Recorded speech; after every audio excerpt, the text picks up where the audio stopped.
அன்பு சொந்தங்களுக்கு அஸ்ஸலாமு அலைக்கும். நான் நல்லா இருக்கேன். நீங்கள் நல்லா இருக்கீங்கன்னு நினைக்கிறேன். வாங்க வீடியோக்குள்ளே போகலாம். இன்றைக்கி என்ன சமைக்கிறதுன்னு பார்க்கலாம். இட்லி பொடி எப்படி செய்யலான்னு பார்க்கலாம். எள்ளு இட்லி பொடி, அதுக்கு தேவையான பொருள் உளுந்து, 1 கப்பு உளுந்து, பூண்டு கொஞ்சம் தோலோட, பெருங்காயம் கொஞ்சம், காஷ்மீரி மிளகா, நீங்கள் காரத்துக்கு வேணால் சாதா மிளகா கூட வச்சுக்கலாம், எள்ளு கொஞ்சம். இப்போ இதுக்கு இட்லிக்கு போடுறதுக்காண்டி இந்த அளவு இருந்தால் போதும். வாங்க எப்படி செய்யலான்னு பார்க்கலாம். நல்லெண்ணெய் கொஞ்சம் விட்டுக்கலாம். எண்ணெய் இல்லாமல் செய்யலாம், எண்ணெய் போட்டு செஞ்சுக்கலாம். இப்போ பெருங்காயத்தை அதில் போட்டுக்கலாம், பூண்டு போட்டுக்கலாம். ஏன்னா பெருங்காயமும் பூண்டு தான் நல்லா பொரியணும்.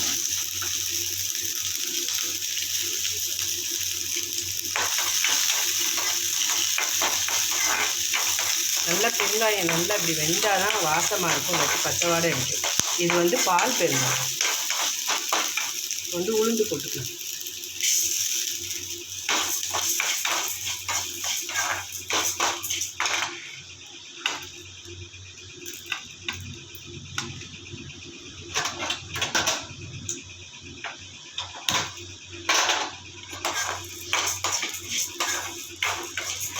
இப்படி பெருங்காயம் இந்த அளவுக்கு செவந்தால் தான் நல்லா வாசமாக இருக்கும், இல்லாட்டி பச்சை வாடை அடிக்கும். ஏன்னா நம்ம இட்லி பொடிக்கு சாப்பிட்றப்போ ஸ்மெல் இல்லாமல் இருக்கணும்.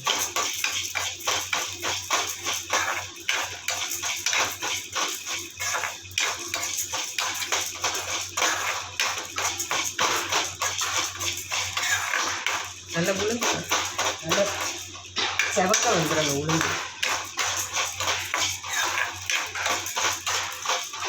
ஸ்லோவில் வச்சு வருங்க, கருகிராமல்.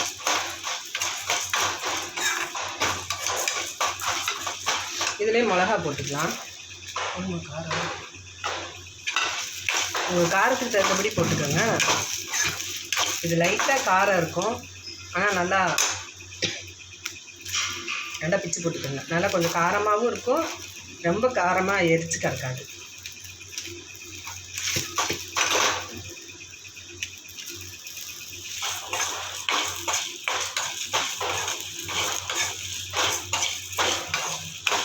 இது நல்லா வறுத்துட்டு லாஸ்ட்டில் எள்ளு போடுங்க. முன்னாடியே எள்ளு போட்டிங்கன்னா கருகிடும், எள்ளு சீக்கிரம் பொரிஞ்சிடும். நல்லா செவக்க வறுக்கணும். இந்த அளவுக்கு நல்லா கொஞ்சம் செவந்து வந்துடுச்சு. இப்போ எள்ளு போட்டுக்கலாம்.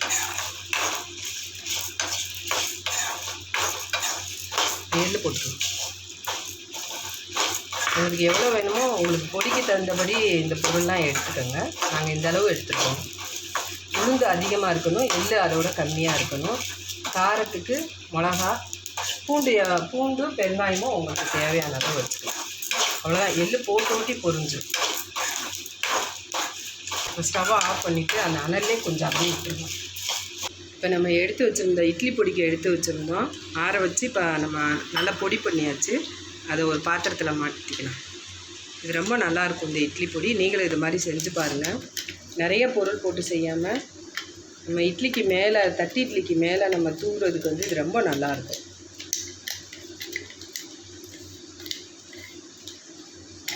எங்கள் வீடியோஸ்லாம் உள்ளே போய் பாருங்கள், ரொம்ப நல்லாயிருக்கும். லைக் பண்ணுங்கள், ஷேர் பண்ணுங்கள், சப்ஸ்கிரைப் பண்ணுங்கள், பெல் ஐக்கானை கிளிக் பண்ணுங்கள். பக்கத்துலேயே ஆல்ட்ரு ஆப்ஷன் இருக்கும், அதையும் கிளிக் பண்ணி வச்சுக்கோங்க. அப்போ தான் நாங்கள் போடுற ஒவ்வொரு பொருளும் உங்களுக்கு உடனே நோட்டிஃபிகேஷன் ஆகும். உங்களுக்கு ரொம்ப யூஸ்ஃபுல்லாக தான் இருக்கும். ரொம்ப போர் அடிக்கிற மாதிரிலாம் நாங்கள் வீடியோ போடலை. அவ்வளோதான். ஒரு இட்லி பொடி. இதில் நீங்கள் நெய்யோ நல்லெண்ணெய் ஊற்றணும்னு இல்லை, ஏன்னா நம்ம நல்லெண்ணெய் ஊற்றி தான் இந்த இட்லி பொடி நம்ம செஞ்சுருக்கோம். பாருங்கள் எப்படி நல்லா இருக்குன்னு. நீங்கள் இதில் நெய்யே ஊற்ற வேண்டாம், எதுவுமே ஊற்ற வேண்டாம், இப்படியே சாப்பிட்டுக்கலாம். இட்லி தோசை எல்லாத்துக்குமே நல்லாயிருக்கும். நீங்களும் செஞ்சு பாருங்கள். லைக் பண்ணுங்கள், ஷேர் பண்ணுங்கள், சப்ஸ்கிரைப் பண்ணுங்கள், கமெண்ட் பண்ணுங்கள்.